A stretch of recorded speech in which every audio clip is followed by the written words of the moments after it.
সকাল সকাল বাড়ির সমস্ত কাজ শেষ করে আমি রেডি হয়ে বেরিয়ে পড়লাম বান্ধবীর স্বাদের অনুষ্ঠানে। আর যে পরিমাণে গরম দিয়েছে আর রৌদ্রের যে তাপ, দেখো আমি পুরো আতঙ্কবাদী হয়ে বেরিয়ে পড়েছি। তারপর এখানে জিজু আমাকে হাই করছে, আর বান্ধবী দেখো আমাকে দেখেই বলছে যে এত তাড়াতাড়ি আসলি, আসলে লেট হয়ে গেছে না তাই। তারপর এখানে কাকিমণিরা সমস্ত কিছু রেডি করছিল, কারণ অনেক নিয়ম ছিল ওদের, যদিও আমি জানতাম না যে এত নিয়ম। কারণ আমার দুটো বেস্ট ফ্রেন্ড, প্রথম বেস্ট ফ্রেন্ডের সাথেও গিয়েছিলাম কিন্তু এরকমটা নিয়ম ছিল না, কিন্তু এটা টোটালি আলাদা। তারপর আমি সব কিছু নিয়ম টিয়ম সমস্ত কিছু আমি ক্যামেরাবন্দি করে নিলাম, কারণ আমার খুব ভালো লাগছিলো। তারপরে এখানে সকলে তাদেরকে আশীর্বাদ করছিল, তারপরে এখানে ঠাকুরের কাছ থেকে আশীর্বাদ নিল। আর এই এটা পুরোনো বাড়ি, এখানে ঠাম্মা আশীর্বাদ করছিল।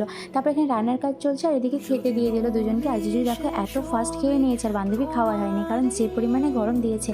কারণ বান্ধবী তো আর রাতে খেতে পারবে না, কারণ দিনেই খেতে পারবে, আর রাতে বলতে কি ভাত তো খেতেই পাবে না সারাদিন। তারপর আমারও খাওয়া কমপ্লিট হয়ে আমি বেলুনপুরিতে বসে পড়লাম। জিজু তো আমাকে হায়ার করে নিয়ে এসেছিলো, আর এনাদেরকে আমি হায়ার করে নিয়ে আসি, কারণ একা তো সম্ভব না বলো। তারপর দেখো কিছুক্ষণ পরে এই বাচ্চাটাকে দেখো মানি করছিলো, কি মিষ্টি দেখতে বাচ্চা, পুরোই কুচুপো। তারপর বিকেল হয়ে গেছে, বান্ধবী আমাকে বললো এখন যেতে হবে না তোর, পরে যাবি, রাত্রে যাবি।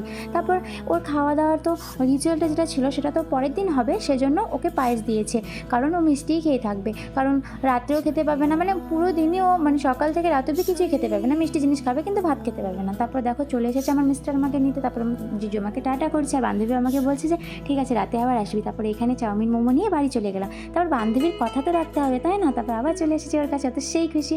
তারপর এখানে খেতে বসে পড়েছি, খাইনি কারণ আমিষ রান্না হয়েছিল, নিরামিষ আমরা খাই, যার জন্য খাওয়া হলো না। তারপরে এখানে বান্ধবী আমাদেরকে গিফট দেখাচ্ছিলো, দেখ কত গিফট। তারপর আমি চলে এসেছি বাড়ি।